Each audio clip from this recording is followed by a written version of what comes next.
இந்த ரெண்டுமே ஒன்றுன்னு நினைக்கிறீங்களா? அப்போ அதுதான் உங்கள் பிக்கஸ்ட் மிஸ்டேக்கு. ஏன்னா பெர்ஃபெக்ட் லைஃப்னு ஒன்று இல்லை. அதை சேஸ் பண்ணுறவங்களுக்கு பீஸ் கிடைக்காது. இந்த வீடியோ உங்கள் மைண்ட் செட்டை பிரேக் பண்ணும். நீங்கள் ஒரு சிம்பிள் கொஸ்டினுக்கு ஆன்சர் சொல்லுங்கள். உங்கள் லைஃப் பெர்ஃபெக்ட் ஆகணுமா இல்லை பீஸ்ஃபுல் ஆகணுமா? பெர்ஃபெக்ட்டுன்னு நினச்சிங்கன்னா கமெண்ட் செக்ஷனில் பெர்ஃபெக்ட்னு டைப் பண்ணுங்கள்.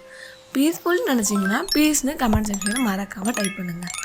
இந்த வீடியோவில் நம்ம பார்க்க போகிறது வாபி சாபி புத்தகத்தை மையமாக கொண்டு சில விஷயங்கள் பார்க்க போகிறோம்.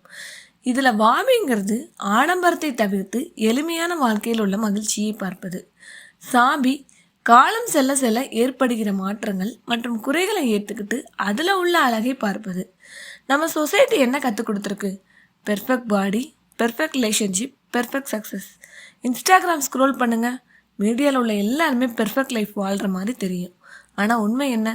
நீங்கள் கம்பேர் பண்ணுற வாழ்க்கை அது ரியல் இல்லை. வாபி சாபி புத்தகத்தோட ஆத்தர் இம்பெர்ஃபெக்ஷன் தான் நேச்சுரல் ஸ்டேட்னு சொல்கிறாரு. நீங்கள் இம்பெர்ஃபெக்ட்னு ஃபீல் பண்ணுறது ப்ராப்ளம் இல்லை, பட் அதை அக்செப்ட் பண்ணாமல் இருக்கிறது தான் ப்ராப்ளம். ஒரு பெண் அவளோட சிம்பிள் பிலீஃப், நான் பெர்ஃபெக்டாக இருந்தால் தான் ஹாப்பியாக இருப்பேன். அவளோட மார்க்ஸ் பெர்ஃபெக்ட், பாடி பெர்ஃபெக்ட், எல்லாருக்கும் பிடிச்ச ஒரு பெண். ஆனால் அவள் எப்போவுமே சாட்டிஸ்ஃபைடாக இல்லை. ஒரு நாள் அவள் லைஃப் பிரேக் ஆக ஆரம்பிக்குது. ஒரு சின்ன ரிஜெக்ஷன், ஒரு ரிலேஷன்ஷிப் கிராக். ரொம்ப அப்செட்டாக ஒரு ஓல்டு ஷாப்புக்கு போகிறா. அங்கே ஒரு ஓல்டு மேன் ப்ரோக்கன் பாட்டிலே சேல் பண்ணுறாரு. ஒரு கப் கிராக்காக இருக்குது, ஆனால் கோல்டால் ரிப்பேர் பண்ணியிருக்கு. அவள் அந்த ஓல்டு மேன் கிட்டே கேட்குறா, இது ப்ரோக்கன் தானே, ஏன் அப்புறம் எக்ஸ்பென்சிவ்னு? அந்த ஓல்டு மேன் காமாக சொல்கிறாரு, இதோட கிராக் தான் இதோட வேல்யூ. அப்போ அவள் புரிஞ்சுக்கிறா, நான் ஹைட் பண்ணுற குறைகள் அதுதான் என்னோடய ஸ்டோரி. என்ன அவாய்ட் பண்ணுற பெயின் அதுதான் என்னை ஷேப் பண்ணுது. வாபி சாபி 3 ப்ரூட்டல் ட்ரூத்தை எக்ஸ்பிளைன் பண்ணுது. First one, nothing is permanent. நீங்கள் இப்போ சஃபர் பண்ணுற பெயின் பெர்மனெண்ட் இல்லை. நீங்கள் என்ஜாய் பண்ணுற ஹாப்பினஸ் அதுவும் பெர்மனெண்ட் இல்லை. வாபி சாபி சொல்கிறது, சீசன்ஸ் சேஞ்ச் ஆகுது, பூக்கள் மலருது, அதுக்கு பிறகு வாடுது, நியூ திங்ஸ் ஓல்ட் ஆகுது. நேச்சுரலாக எதுவுமே மாறாமல் இல்லை. நீங்கள் 2 விஷயங்களை பிடிச்சிக்கிட்டு இருக்கீங்க. குட் மொமெண்ட்ஸ் ஸ்டே ஆகணும், பேட் மொமெண்ட்ஸ் டிஸப்பியர் ஆகணும். ரியாலிட்டி என்ன? ரெண்டுமே உங்கள் கண்ட்ரோலே இல்லை. நத்திங் இஸ் பெர்மனெண்ட்னு அக்செப்ட் பண்ணிட்டா நீங்கள் ஓவர் அட்டாச்ட் ஆக மாட்டீங்க, நீங்கள் ஓவர் ஃபியர் ஆக மாட்டீங்க, நீங்கள் ப்ரெசண்டில் வாழ ஆரம்பிப்பீங்க. நிலைத்திருக்காது என்பதால் தான் சில விஷயங்கள் அழகாக இருக்கும். நீங்கள் பிடிச்சு வச்சுக்க முயற்சி பண்ணுறதுனால அது கஷ்டமாக மாறுது. பெர்மனன்ஸ் ஒரு இலூஷன், சேஞ்ச் தான் ரியாலிட்டி. நீங்கள் இதை அக்செப்ட் பண்ணிட்டீங்கன்னா பீஸ் கிடைக்கும். 2வது விஷயம், நத்திங் இஸ் பெர்ஃபெக்ட். நம்மள பலர் நினைக்கிறது என்ன? நான் பெர்ஃபெக்ட் ஆன பிறகு தான் நான் எனஃப். அதுதான் பெரிய மிஸ்டேக். இன்னும் பெட்டர் ஆகணும், இன்னும் இம்ப்ரூவ் ஆகணும், இன்னும் கரெக்ட் ஆகணும். இந்த லூப்புக்கு எண்டே கிடையாது. இம்பெர்ஃபெக்ட் ஆனாலும் மீனிங்ஃபுல்லாக இருக்கலாம். கிராக் இருந்த கப்பு மாதிரி ஒரு பியூட்டி மறைஞ்சு இருக்கும். நத்திங் இஸ் பெர்ஃபெக்ட்னு அக்செப்ட் பண்ணிட்டா நீங்கள் ஸ்டார்ட் பண்ண ஆரம்பிப்பீங்க. கம்பேரிசன் குறையும், உங்கள் லைஃப்பை அக்செப்ட் பண்ண ஆரம்பிப்பீங்க. முழுமைன்னு ஒன்று இல்லைன்னு புரிஞ்சாதான் முயற்சிக்கான அர்த்தம் புரியும். குறைகள் இல்லாத வாழ்க்கை இல்லை, ஆனால் குறைகளுடன் வாழ கற்றுக்கலாம். பெர்ஃபெக்ஷன் ஒரு இலூஷன், இம்பெர்ஃபெக்ஷன் தான் ரியாலிட்டி. இம்பெர்ஃபெக்ஷன் தான் முயற்சி வேண்டான்னு வாபி சாபி சொல்லலை. வாபி சாபி லேசினஸை ஜஸ்டிஃபை பண்ணலை. அது சொல்கிறது பெர்ஃபெக்டாக முடியாது, ஆனால் மீனிங்ஃபுல்லாக முடியும்.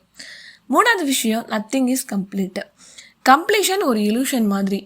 நீங்கள் நினைக்கிறீங்க, இந்த கோல் அச்சீவ் பண்ணுனா நான் செட்டில், இந்த ஸ்டேஜ் வந்தால் நான் கம்ப்ளீட். ஆனால் ரியாலிட்டி ஒரு பாயிண்ட் அடைஞ்சதும் நெக்ஸ்ட் ஃபேஸுக்கு மூவ் ஆகணும். நீங்கள் ஒரு எக்ஸாம் கிளியர் பண்ணுறீங்க, இதுதான் முடிவுன்னு நினைப்பீங்க. ஆனால் next level studies, career pressure, new problems இதெல்லாம் ஃபேஸ் பண்ண ஆரம்பிப்பீங்க. ஸோ இதுக்கு எண்டே இல்லை, ஒன்லி டிரான்சிஷன் மட்டும்தான். நேச்சரில் எதுவுமே கம்ப்ளீட் ஆகாது. ஒரு ட்ரீ ஃபுல்லி டன் ஆகாது, ஓஷன் வேவ்ஸ் ஸ்டாப் ஆகாது, சீசன் சைக்கிள் ஆகும். இங்கே கம்ப்ளீஷன் இல்லை, கண்டினியூட்டி மட்டும்தான்.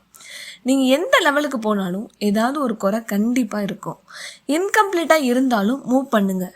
பெர்ஃபெக்ட் பிளான் வேணாம், ஃபுல் கிளாரிட்டி வேணாம். எல்லாத்துக்கும் ஆன்சர் தேடாதீங்க. நீங்கள் கம்ப்ளீட் ஆகணும்னு வெயிட் பண்ணிங்கன்னா லைஃப்பில் ஸ்டக் ஆவீங்க. இன்கம்ப்ளீட் இருந்தாலும் மூவ் பண்ணினா தான் க்ரோத் ஆவீங்க.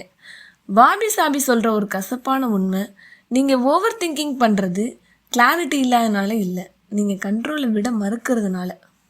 நீங்கள் எல்லாரையும் இம்ப்ரெஸ் பண்ணுறது நல்லவங்கன்னு இல்லை, உங்களுக்கு ரிஜெக்ஷன் பயமாக இருக்கிறதுனால.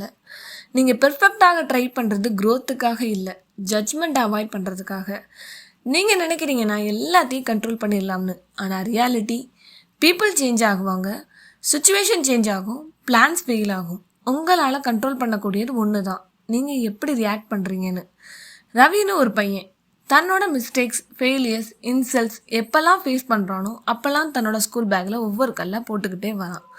ஒரு கட்டத்துக்கு மேலே அவனால் அந்த பேக்கை தூக்க முடியாத அளவுக்கு வெயிட் ஆகுது. அந்த நேரம் ஒரு முதியவர் வந்து கேட்குறாரு, ஏன் இவ்வளவு கல்லை பேக்கில் வச்சுருக்குன்னு. அந்த பையனும் என்ன காரணம்னு சொல்கிறான். இந்த காரணத்தை கேட்ட முதியவர், வாழ்க்கையில் வர மிஸ்டேக்ஸ், ஃபெயிலியர்ஸ் எல்லாத்தையும் இப்படி சேர்த்து வச்சுக்கிட்டே போனால் அது வெயிட்டு தான் ஆகும். அது சொல்லித்தர லெசன்ஸ் மட்டும் எடுத்துக்கிட்டா தான் வாழ்க்கையில் ஒரு பீஸ் கிடைக்கும், க்ரோத்துக்கான வழியும் கிடைக்கும்னு சொல்கிறாரு. நீங்கள் இப்போ அப்சர்வ் பண்ணுங்கள், நீங்கள் எதை டைட்டாக பிடிச்சிருக்கீங்கன்னு. ஒரு சைலண்ட் கொஸ்டின் பண்ணுங்கள், இது வேண்டியதா தேவை இல்லாததான்னு. ஃபோர்ஸ் பண்ணாமல் ஸ்லோலி விட்டுருங்க. இது ஒன் டைம் இல்லை, இது ஒரு ப்ராக்டிஸ் மாதிரி. நீங்கள் ஒரு ரிலேஷன்ஷிப்பில் இது எப்பவும் சேஞ்ச் ஆகக்கூடாதுன்னு பிடிச்சிக்கிட்டா ப்ரெஷர் தான் ஆகும். இதுவும் சேஞ்ச் ஆகலான்னு அக்செப்ட் பண்ணினா தான் பீஸ் கிடைக்கும்.